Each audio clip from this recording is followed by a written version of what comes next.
Ayun guys. Tingnan yung tsara natin. May lamas ng aking munggo.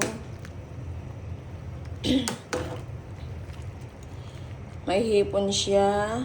May ampalaya. Ano pa? May